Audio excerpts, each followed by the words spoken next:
Assalamualaikum warahmatullahi wabarakatuh. Baiklah teman-teman, kali ini kita akan membahas sebuah cerita mistis yang berjudul Bermalam di Kampung Pocong. Sebelum kita masuk ke pembahasan alur ceritanya, alangkah baiknya bantu channel ini dengan cara subscribe, like, dan jangan lupa nyalakan lonceng notifikasinya agar teman-teman semua tidak ketinggalan video selanjutnya dari channel ini. Oke, baiklah, kita langsung aja masuk ke pembahasan alur ceritanya.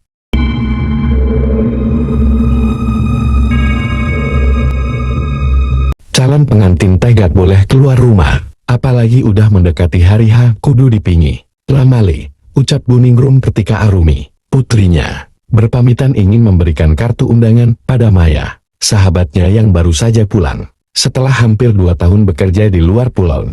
Cuma sebentar, Bu, insya Allah gak akan ada apa-apa. Lagian rumah Maya teh kan dekat atuh. Arumi gak sabar pengen kasih undangan ini sama dia sambil silaturahmi. Arumi bersikukur, gak bisa besok aja lagi. Gak bisa, besok Arumi gak akan keluar rumah sama sekali. Mau sekalian puasa mutir? Boleh?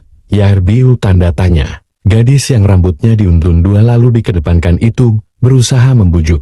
Belum sempat Buningrum menjawab, suara kretek terdengar mendekat. Mata Arumi berbinar kala melihat uanya baru pulang. Waudin bekerja sebagai kusir di pasar, menjemput rezeki dengan berbekal kereta kuda kesayangannya. Arumi semakin bersikuku ingin pergi. Ia meminta ibunya untuk tidak khawatir karena gadis itu akan diantar oleh Waudin sampai ke rumah Mayan. Tidak ada alasan untuk menolak lagi. Akhirnya Buningrum melepas putrinya yang hari kemarin baru menginjak 19 tahun. Usia yang cukup matang untuk menikah. Sebab di desa mereka para gadis dituntut menikah muda jika memang tidak bersekolah.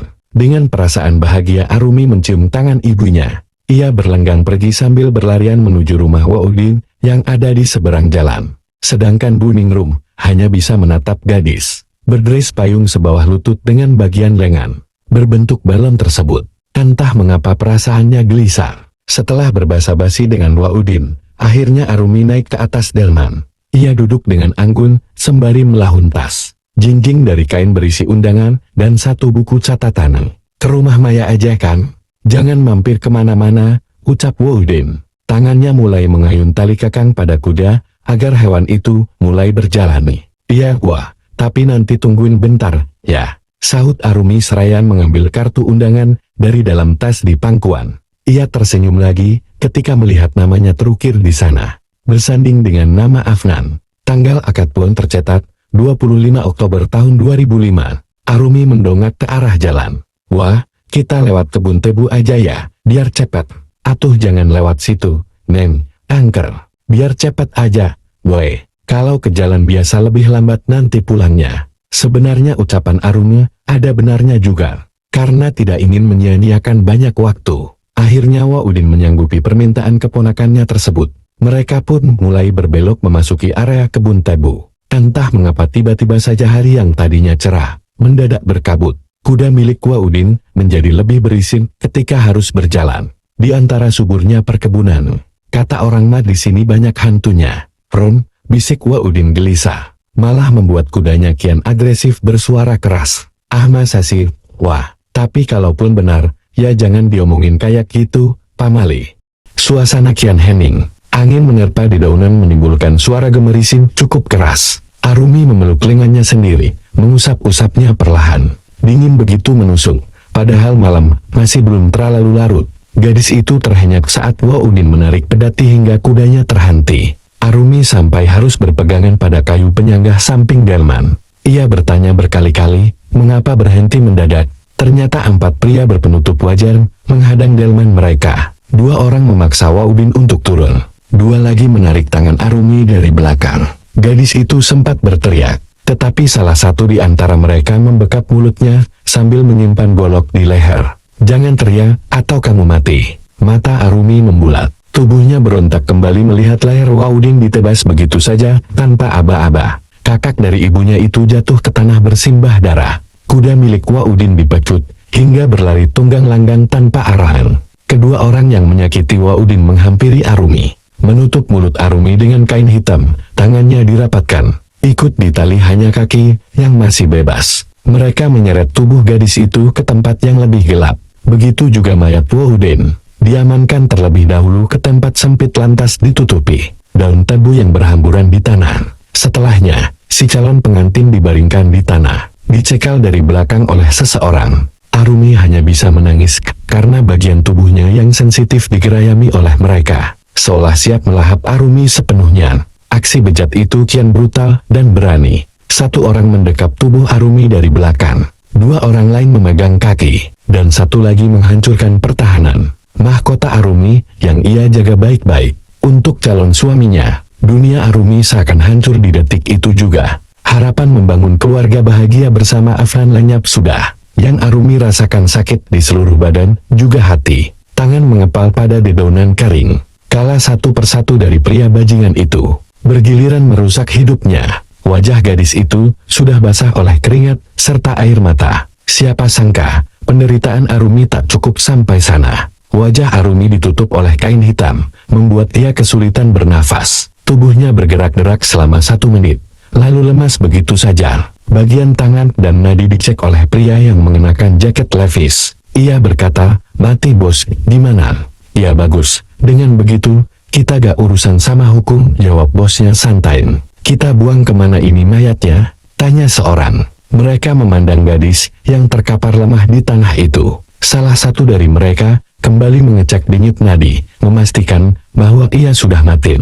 Takdir mengatakan, jika Arumi, sang kembang desa yang seminggu lagi akan menjadi pengantin, benar-benar meninggal, malam ini para pria biadab itu membuat Arumi harus meregang nyawa secara menyedihkan. Setelah dinodai secara beramai-ramai, mereka sepakat meninggalkan Arumi di sekitaran sana bersama Wouden. Tentunya di tempat terpisah dengan jarak sedikit berjauhan. Tubuh ramping dan mulus tersebut digeletakkan, begitu saja lalu ditutupi oleh daun pisang. "Kita pulang, keburu ada warga yang lihat." Pria yang dianggap bos itu membuka penutup kepala, begitu santai memetik korek gas, kemudian menyalakan satu batang rokok dengan begitu santai. "Kalian duluan, aku ada urusan yang lain." Mereka pergi, meninggalkan pria itu sendirian. Daun pisang kembali disingkap, bibirnya menyeringai menatap wajah Arumi yang terlihat cantik walau sudah jadi mayat.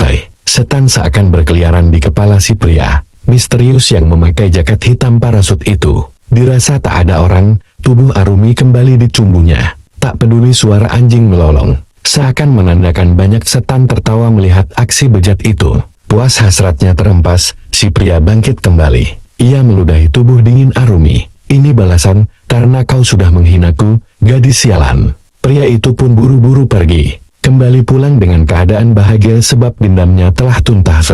Jam telah berlalu. Seorang ibu gelisah menunggu kedatangan putrinya yang belum kunjung pulang. Sudah hampir tengah malam, belum ada suara delman milik Wouden datang. Terpaksa Buningrum rumah-rumah tetangga mengatakan bahwa putrinya hilang. Di tengah kepanikan itu, Afnan datang berlarian menghampiri Buningrum. Ia cukup kaget melihat warga berkerumunan. Kebetulan Afnan dan Arumi tinggal di desa yang sama, dan hanya berbeda RT saja. "Bu, ada apa?" tanya Afnan bingung. "Arumi, Al belum pulang dari tadi udah maghrib. Katanya mau ke rumah Maya." "Afnan kesini ada apa?" Jantung Afnan berdetak begitu cepat. Dengan lirih ia menjawab, Saya mimpi Bu. Saya mimpi Arumi minta tolong sambil nangis. Tapi di mimpi itu, Arumi ada di perkebunan tebu." Semua yang mendengar mendadak terdiam. Sebagian dari mereka was-was karena percaya perkebunan tebu bisa membawa manusia ke alam siluman.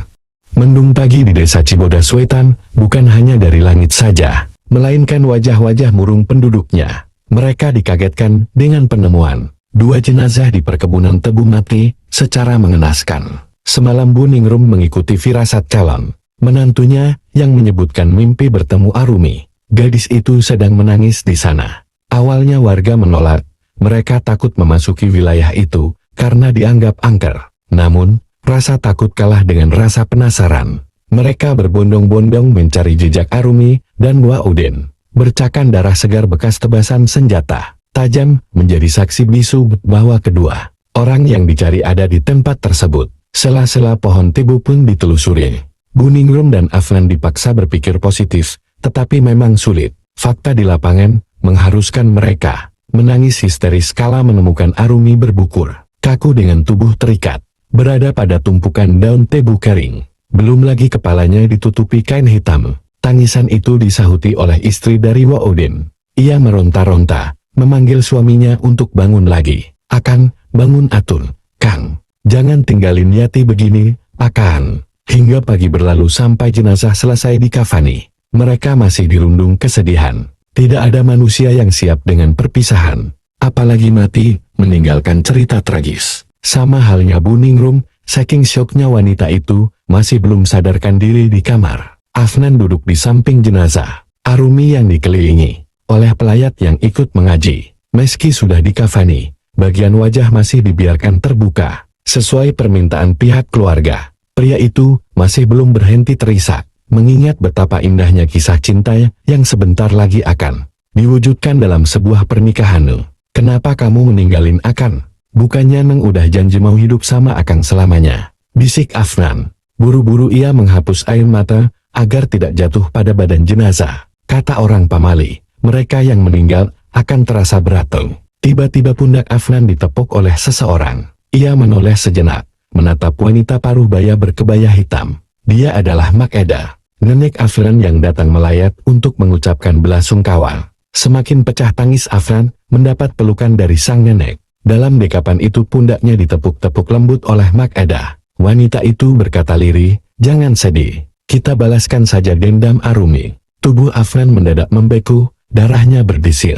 Bulu kuduk mendadak meremang, seakan ada angin yang bertiup ke tengkuknya. Afnan melepas pelukan Mak Eda, memandang senyuman menyeringai dari bibir bergincu merah tersebut. Siapa yang tak kenal Mak Eda? Seorang dukun terkenal di desa Cibodas Wetan. Banyak sekali pasien yang datang dari luar kota hanya untuk berobat padanya. Rata-rata sakit non-medis seperti guna-guna, santet, dan ada juga yang minta penglaris dagangan. Mak Edah mengangguk. Ia berdiri, lalu keluar dari ruangan. Afnan beranjak dari tempat duduknya, ikut mengikuti kemana neneknya pergi. Mak Edah berhenti di belakang rumah Arumi, tepat di tempat bekas memandikan jenazah. Melambaikan tangan, Mak Edah meminta cucunya mendekat. Ia membisikkan sesuatu, membuat mata Afnan melotot seketika. Siapa sangka, Mak Edah menyuruh Afnan melakukan sesuatu yang mustahil dilakukan. "Mak teh serius?" tanya Afnan sambil menjatuhkan badannya kembali. "Ya serius atuh. Memangnya kamu gak sakit hati lihat si Arumi diperlakukan begitu?" "Tapi Mak Edah berdecak. "Sudah, itu mah terserah kamu. Amak mah cuma mau bantu." Tubuh Afnan gemetaran, bingung harus menjawab apa. Sementara Mak Edah memilih pergi, meninggalkan Afnan yang tiba-tiba berkeringat dingin. Panggilan untuk menyolatkan dua jenazah pun telah menggema di masjid. Akhirnya Afnan memutuskan untuk membereskan pemakaman terlebih dahulu. Malam menjelang, suasana desa mendadak begitu hening. Namun, lantunan mengaji menggema di salah satu masjid. Tahlilan Arumi dan Waudin dilakukan di masjid secara bersamaan karena rumah mereka tidak bisa menampung banyak orang. Bu Ningrum terseduh-seduh sembari mengelap matanya dengan tisu. Tak sehisteris tadi pagi, wanita bergamis hitam itu sudah pasrah. Tetapi bukan berarti ia menerima begitu saja pembunuhan yang menimpa putri dan kakaknya. Setelah selesai, orang-orang mulai membubarkan diri. Mereka terlihat tergesa, berdalih pasti korban pembunuhan rohnya akan gentayangan. Apalagi suasana desa malam ini terasa berbeda, lebih dingin dan mencekam. Bu Ningrum menghampiri Pak Lurah yang akan keluar dari masjid. "Assalamualaikum, Pak, sebentar. Saya mau bicara." "Kenapa, Bu?" tanda tanya Pak Lurah, menghentikan langkah kakinya. "Punten, apa saya bisa minta bantuan buat mengurus kematian Arumi?" Mata Lurah Bahri menyipit. Seakan paham, Bu Ningrum menyambut kalimatnya. "Maksud saya saya ingin lapor ke polisi tentang kematian Arumi. Sebagai seorang ibu, saya gak rela kalau penjahatnya bebas begitu aja." Ekspresi Lurah Bahri ternyata di luar dugaan. Pria itu malah berdecak seolah menyepelekan kecemasan pria di sampingnya. "Bu Ningrum, ke kantor polisi itu perlu banyak duit. Memangnya kamu mau nanggung semuanya? Memangnya kamu mampu?" "Pak, bukan begitu. Atau Bu Ningrum nyuruh saya buat danain? Urusan saya banyak. Suruh siapa dulu nolak lamaran saya ke Arumi. Giliran begini, saya yang repot." Tanpa pamitan pria itu pergi. Ia menggerutu. Tetapi kata-kata menyakitkannya terdengar jelas di telinga Bu Ningrum. Dasar orang miskin gak tahu diri. Spontan air mata Bu Ningrum berlinang. Tangannya disimpan di dada. Perih hatinya, seperti disayat belati tajam. Tiada tempat bersandar. Karena selama puluhan tahun wanita itu hanya hidup berdua dengan Arumi. Sekarang ia tinggal sendirian. Sementara itu di sebuah tempat, Afnan memilih untuk tidak hadir di acara tahlilan. Tetapi malah datang ke rumah sang nenek untuk menanyakan tentang sesuatu yang diminta Mak Edah tadi siang. Gelisah, Afnan berjalan mondar-mandir di depan rumah bilik milik Mak Edah, menunggu sampai tamu terakhir pulang. Sekitar 20 menit, sepasang suami istri keluar bersamaan dengan Mak Edah. Mereka berpamitan, lantas pergi mengenakan sepeda motor yang terparkir di halaman. Masuk perintah Mak Edah. Afnan membuntuti neneknya dari belakang. Berhenti di sebuah ruangan yang berbau dupa, dan kemenyannya begitu menyengat. Keduanya duduk di depan meja, dengan macam-macam alat ritual. Mak Edah membereskan bunga yang berhamburan, bekas tamu sebelumnya. "Gimana, sudah kamu pikirkan, Jan?" Ujang merupakan panggilan sayang Mak Edah pada Afnan. Pertanyaan tersebut dianggukan ragu oleh Afnan. "Sepertinya benar kata Mak Edah. Saya teh gak boleh diam saja. Betul, kita mah orang miskin. Gak mungkin dapat keadilan hukum, Ujang. Cuma cara kasar yang bisa balas perbuatan mereka." Afnan membenarkan apa kata Mak Edah. "Jadi, saya harus gimana? Lakukan apa yang emak perintahkan malam ini juga. Mumpung makam Arumi masih basah, tubuhnya masih utuh," tutur Mak Edah. Mendadak tubuh Afnan berkeringat dingin. Ia mengelap dahi dan leher belakangnya dengan punggung tangannya. "Kamu tah takut, hal? Gak pantas pisan laki-laki takut sama begituan." "Tenggak Mak." "Iya, Ujang lakuin malam ini juga." Keheningan menyelimuti desa Cibodas Wetan. Kepergian Arumi seolah ditangisi oleh alam. Sebab langit menurunkan gemercik hujan. Dari selesai tahlilan sampai hampir tengah malam, yang biasanya akan ada peronda, mereka mendadak meliburkan diri. Di bawah pekat kabut antara gemuruh petir, Afnan berjalan sendirian, membawa cangkul di tangan kanan. Sedangkan tangan kirinya membawa lampu Petromax, mengenakan jas hujan dari bahan plastik. Ia menguatkan diri berusaha menghilangkan ketegangan. Cucit binatang malam menyapa dari balik pepohonan di sekitar jalan, setapak menuju makam. Tatapannya terus fokus ke depan, tak mempedulikan apapun meski perasaan pria itu mengatakan ada yang menyeringai di balik. Semak-semak, jarak beberapa meter lagi ke tanah mati, tiba-tiba anjing melolong.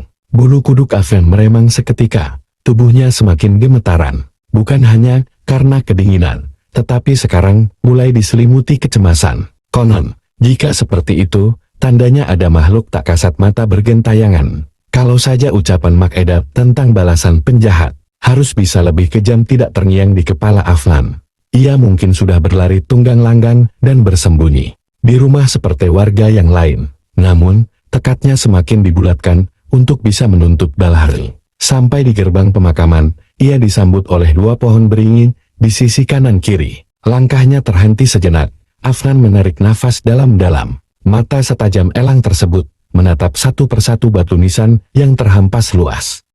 Afnan melangkah tergesa melewati nisan-nisan yang berumur lama, menuju makam baru milik calon istrinya. Dari kejauhan, terlihat gundukan tanah itu masih dipayungi serta atasnya ditaburi bunga berwarna-warni. Di sebelahnya pun sama, milik Waudim. Kesedihan kembali teragih hati ketika sampai di samping peristirahatan Arumi. Afnan berjongkok, mengusap nisan dengan tatapan penuh amaran. "Neng sayang, Akang mau membantu Neng buat membalas dendam. Maaf kalau Akang melakukan semua ini," ucapnya merintil. Ia menoleh ke makam Waudim, lantas menarik nafas dalam-dalam.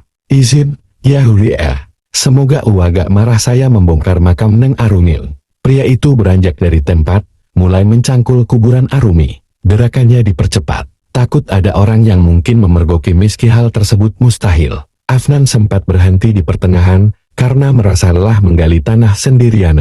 Diusapnya wajah dengan kasar, karena basah oleh keringat bercampur air hujan. Setelah lelahnya mereda, cangkul kembali mengayon. Aktivitas Afnan ditemani suara burung hantu yang menggema di atas pohon Kamboja yang sudah begitu tinggi. Nafas Afnan terengah-engah, ia sudah berhasil mencangkul cukup dalam. Papan dalam tanah sudah terlihat, maka dicabutnya satu persatu lalu digeletakkan begitu saja. Jenazah terbalut kain kafan itu sudah ada di hadapan Afnan. Kainnya begitu lusuh karena telah tergulung tanah. Apalagi guyuran air hujan masuk ke sana. Dengan tangan gemetaran, ia menarik tubuh almarhumah agar posisinya terlentang. Dada Afnan terasa sesak. Ia berteriak. Tubuhnya luruh ke tanah ketika melihat wajah Arumi telah menghijau. Bau busuk pun menyeruak. Tidak ingin lemah oleh keadaan, Afnan merangkak perlahan, kembali menghampiri jenazah. Sesuai permintaan Makeda, Afnan mengambil tali pocong, lalu dimasukkan ke dalam kresek hitam yang ia bawa. Kemudian, membongkar kain bagian kepala untuk diambil rambutnya. Telapak tangan Afnan mendadak begitu dingin saat menyentuh kulit wajah Arumi. Ia hanya takut mata yang terpejam itu tiba-tiba terbuka. Pria itu malah menangis ketakutan sambil melakukan aktivitasnya. Ditambah ulu hati bergejolak, ingin memuntahkan apa yang ada di dalam perut. Setelah selesai, Afnan merapikan kembali jenazah Arumi seperti semula. Papan ditata lagi dengan rapi lalu naik kembali ke permukaan. Ia mengambil satu genggam tanah lantas, dimasukkan ke plastik yang sama dengan kain kafan tadi. Sedangkan rambut di plastik berbeda.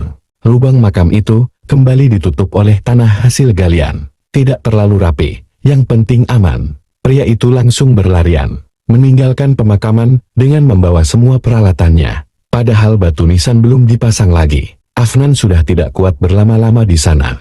Ini Mak, semua sudah ada di sini, ucap Afnan seraya menyodorkan dua plastik hasil ketakutannya tadi. Pria itu beraing beberapa kali, tubuhnya menggigil. Makeda melirik jam dinding. Sudah pukul 2, sebentar lagi subuh. Ia langsung mengeluarkan isi plastik, lantas terkekeh melihat isinya. Amak gak nyangka, kamu teh pemberani, Jang. Padahal dulu kamu takut pisan sama hantu. Demi cinta saya sama Arumi, saya gak rela penjahatnya bebas tanpa rasa bersalah, ujar Afnan. Efek kehujanan tadi membuatnya kurang enak badan. Cinta memang bisa bikin buta. Kamu sampai sakit begini. Makeda kembali tertawa, tanpa menunggu lama. Makeda mengambil tali pocong kemudian memasukkannya ke dalam kendi bersama rambut milik almarhumah. Dua benda tersebut pun ditimpa oleh tanah makam sampai benar-benar terkubur. Terakhir, kendi ditutup. Makeda menggeser kendi lain berisi arang. Lantas ia menyalakan dupa hingga asapnya mengapul. Kemenyan ditaburkan sambil melafalkan mantra-mantra asihan. Siapa nama panjang Arumi dan nama bapaknya? Tanya Makeda. Arumi Mariani binti Supriyatna. Wanita paruh baya itu memejamkan matanya. Mulutnya berkomat-kamit memanggil nama yang tadi disebutkan oleh Afnan. Tangannya sibuk membubukkan kemecan ke dalam kendi. Anak Ingrati asihan. Nupah dingkeun sakujur badan. Tangtungkeun diwitur nyawana, tur badana. Ngalayang kana tangkal.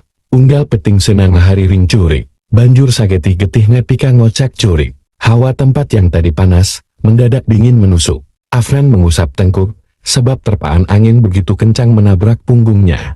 Pria itu terenyak, membalikan badan. Kosong, tidak ada siapa-siapa. Ingin bertanya pada Makeda. Tetapi wanita berkebaya coklat tua itu masih sibuk dengan mantranya. Afnan semakin terkejut saat kendi berisi tali pocong tadi bergetar, menimbulkan suara yang berisik. Kepala Afnan menoleh kiri dan kanan, memperhatikan sekitar. Ia takut tiba-tiba ada sosok yang muncul. Akhirnya, Afnan memilih menunduk, memejamkan mata sambil terus mengeratkan kepalan tangan. Tak berapa lama, kendi itu berhenti bergerak. Makeda berkata, "Sudah beres, Jan." Sontak kepala Afnan terangkat. "Sudah, Mak, terus gimana?" "Beres, nanti Arumi bakalan datang ke orang-orang yang udah ngebunuh dia. Amak suruh, gak boleh berhenti kalau belum mati," ucap Makeda bangga. Ada perasaan lega di hati Afnan, tetapi tidak bisa dipungkir ia juga takut. Merasa tidak tenang, karena sudah mengusik kematian calon istrinya. Akan tetapi, nasi telah menjadi bubur. Semua tak mungkin ditarik kembali. "Mau ketemu calon istri kamu, Jan?" Tiba-tiba Makeda bertanya. Dahi Afnan mengernyit. Wajahnya berseri kembali. Ia benar-benar rindu pada Arumi. Dengan nada lirih Afnan bertanya, "Memangnya bisa, Mark?" "Nyak bisa atuh." "Sok, pejamin mata kamu, menghadap ke kaca," perintah Makeda. Afnan mengangguk. Di samping meja altar memang terdapat sebuah kaca besar, setinggi orang dewasa yang sampingnya dihiasi oleh pahatan kayu berbentuk ular. Setahu Afnan, kaca itu peninggalan sang kakek. Maka, Mak Eda selalu merasa di salam kaca itu ada sosok suaminya. Kini Afnan berdiri, lalu matanya dipejamkan, sesuai perintah dari Mak Eda. Tiba-tiba Afnan merasa wajahnya diusap oleh sebuah tangan. Mungkin tangan sang nenek, pikirnya. Sok, buka matanya sekarang. Perlahan Afnan membuka matanya, sampai benar-benar jelas. Ia berteriak ketakutan saat melihat sosok pocong di pantulan kaca tengah berdiri di belakang. Wajah pocong itu membusuk, dipenuhi bela tunai. Seketika Afnan terkapar di lantai papan, sedangkan Mak Eda terbahak. Ia pun berkata, "Itu wujud calon istri kamu sekarang, Jan. Jangan takut." Langit tampak sedikit mendung ketika seorang lelaki yang menggendong ransel mengeluarkan motor bebeknya dari dalam kontrakan. Ia memasang standar pada kendaraan berwarna hitamnya itu, kemudian memanasi mesinnya sembari memakai sepatu. Faisal, pria berjambang tipis itu duduk di balai-balai bambu yang ada di teras kontrakan. Dengungan mesin motor Astrea milik Faisal membuat tetangga kontrakannya melongok keluar. Ia menoleh pada Faisal yang tengah mengikat tali sepatu. "Jadi balik kampung, Sab?" tanyanya. "Jadi, Lul." "Ya, kepaksa juga, Sir," sahut Faisal. Adul kemudian berjalan mendekati Faisal. Ia memperhatikan ransel yang sudah digendong pria itu. "Bawaan lu dikit gini, emang gak bakal lama di kampung?" tanya Adul lagi. "Enggak lah, ngapain lama-lama? Gue kan gak tahu orang sana." Faisal berdiri, hendak berpamitan. "Lu hati-hati, Sal. Baca doa kalau mau pergi. Rumah lu kan jauh," ucap Adul cukup khawatir. "Kalem, dah. Buigak bakal nyasar ke Papua. Paling nyasar ke Taman Lawang." Faisal terkekeh-kekeh. "Sialan, lu. Kerik noh jenggot. Mangkal sekalian," umpat Adul, "Keki. Tapi gue serius, loh. Lu jangan banyak meleng di jalan." "Siap, Bang Adul." Faisal berucap seperti waryang. "Cocok lu di Taman Lawang sana." Adul kembali merasa geli. Faisal hanya tertawa pelan. Ya, ia sedang menutupi kegundahan hatinya saat ini. Seminggu lalu, ada surat datang dari kampung halaman orang tuanya. Sebenarnya, Faisal sudah tidak punya sanak saudara di kampung itu. Namun, keluarga Pak RT yang dulu mengurusi kepindahan Faisal ke Jakarta, tiba-tiba mengirimkan kabar bahwa rumah peninggalan kakeknya ada yang hendak membeli. Jadi, Faisal selaku ahli waris satu-satunya harus menemui si penawar tersebut. Awalnya Faisal malas untuk datang, mengingat desa masa kecilnya itu cukup tak bersahabat dengannya dulu. Namun, tentu kebutuhan hidup di Jakarta memaksanya untuk terap pergi. Setidaknya ada tambahan uang bekal. Dari sekitaran Pulau Gadung, Faisal pun melajukan kendaraannya menuju Bandung. Akan menyita cukup banyak waktu dalam perjalanannya, sebab lelaki itu berangkat terlampau siang. Dan benar saja, baru tiba di Kramat Jati, Faisal malah dihadang hujan. Alhasil, pria itu memilih untuk berteduh lebih dahulu di pelataran sebuah toko yang tutup. Faisal melirik ke sana kemari, merasakan betapa sepinya kawasan tersebut saat hujan begitu. Lantas, tatapannya pun terarah ke dalam kaca toko yang sebagian bawahnya tertutup gorden warna hijau.